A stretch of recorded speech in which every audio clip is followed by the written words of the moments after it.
చంద్రబాబు పవన్ కళ్యాణ్ చెప్తున్న మాటలు కొందరు నాయకులకు అర్థం కావట్లేదు.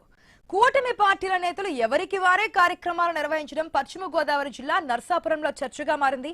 జనసేన కార్యాలయంలో ఎమ్మెల్యే బొమ్మిడి నాయక్ జనవాణి ఏర్పాటు చేయగా నియోజకవర్గ టీడీపీ ఇన్ఛార్జ్ పొత్తూరి రామరాజు తమ పార్టీ కార్యాలయంలో ప్రజావాణి నిర్వహించారు. తమ సమస్యలు ఎవరికి చెబితే పరిష్కారం అవుతాయో తెలియక ప్రజలు అయోమయానికి గురవుతున్నారు.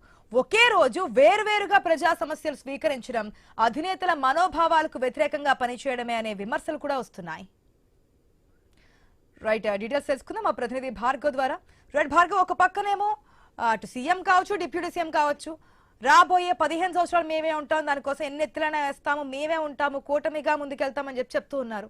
కానీ గ్రౌండ్ లెవెల్లో రియాలిటీలో అది కనిపించట్లేదు. ఎవరికి వారు అటు జనసేనకు సంబంధించి ఒక ప్రజావాణి, ఇటు టీడీపీకి సంబంధించి ఒక ప్రజావాణి, అది కూడా ఆయా పార్టీ కార్యాలయాల్లో ఏర్పాటు చేయడం ఏ విధంగా చూడొచ్చు? దీనికి హైకమాండ్ నుంచి ఏమన్నా వారికి మాట్లాడడం జరిగిందా, ఇట్లా ఎందుకు చేస్తున్నారనేది? ప్రజల్లో ఒక అయోమయాన్ని సృష్టిస్తూ కూటమి నేతలు ఎవరికి వారు యమునా తీరానుసందంగా మారినటువంటి పరిస్థితి అయితే ఖచ్చితంగా ఉందని చెప్పుకోవచ్చు.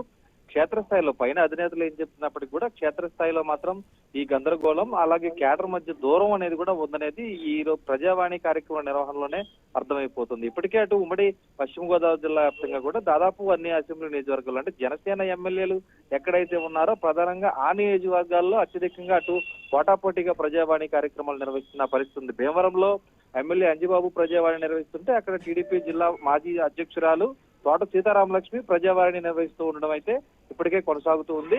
ఇక నర్సాపురంలో కనుక చూసుకుంటే ఒకే రోజు, ఈ రోజు శుక్రవారం, ప్రతి శుక్రవారం కూడా ఇదే రోజు అటు జనసేన ఎమ్మెల్యే ఎవరైతే బొమ్మిడి నాయకులు ఉన్నారో నర్సాపురం ఎమ్మెల్యే, ఆయన ప్రజావాణి నిర్వహించి ప్రజల నుంచి ఫిర్యాదులు స్వీకరిస్తుంటే ఇదే రోజు టీడీపీ ఇన్ఛార్జ్ పొత్తూరి రామరాజు కూడా ప్రజావాణి కార్యక్రమం నిర్వహించడం, ప్రజల నుంచి వినతులు స్వీకరించడం అనేది కూడా అటు చర్చనీయాంశంగా మారినటువంటి పరిస్థితి కూడా ఉంది. ఎందుకంటే సాధారణంగా అధికారులు కానీ ప్రజాప్రతినిధులు కానీ ప్రజల నుంచి సమస్యలు తెలుసుకుంటే వాటిని పరిష్కరించే దిశగా ముందుకు వెళ్ళేటువంటి అవకాశం ఉంటుంది. అధికారులకి ఆ తగు ఆదేశాలు ఇచ్చేటువంటి పరిస్థితులు కూడా అధికారుల చేతిలో ఉంటుంది కాబట్టి ఉంటుంది. కానీ కేవలం రాజకీయ పార్టీ నాయకులు కూడా ప్రజావాణి నిర్వహిస్తుండడం, ప్రజల నుంచి ఫిర్యాదులు తీసుకుంటూ అసలు మా సమస్యలు ఎవరు పరిష్కరిస్తారు, ఎవరికి మా సమస్యలు చెప్పుకోవాలనేటువంటి గందరగోళం అనేది కూడా ప్రజల్లో ఉంది. మరి దీనికి అధినేతలు ఎందుకు ముందుకు రావట్లేదు? ఎందుకంటే గత ప్రభుత్వ హయాంలో ఉన్నప్పుడు కూడా పవన్ కళ్యాణ్ జనసేన అధినేత నేరుగా వచ్చి పలు సందర్భాల్లో ఇదే భీమవరంలో కానీ ఇంకా పలు చోట్ల ప్రజావాణి కార్యక్రమాన్ని నిర్వహించడం జరిగింది. దాని తర్వాత సమస్యలు ఏ విధంగా పరిష్కారం కూడా కాలేదనేటువంటి ఆరోపణలు కూడా వెల్లువెత్తాయి. ఇప్పుడు అధికారంలో ఉండగా కూడా ఇటువంటి తప్పులు ఎందుకు చేస్తున్నారు, కూటమి నేతల మధ్య దూరమే దీనికి కారణం అనేటువంటి రాజకీయ చర్చ కూడా జరుగుతుంది. ప్రజల్లో కూడా కాస్త అసహనం వస్తుంది. మా సమస్యలు కేవలం వినతులు ఇస్తున్నాం తప్ప ప్రజావాణిలో వాటి పరిష్కారానికి ఏ విధంగా చర్యలు తీసుకోవడం లేదు.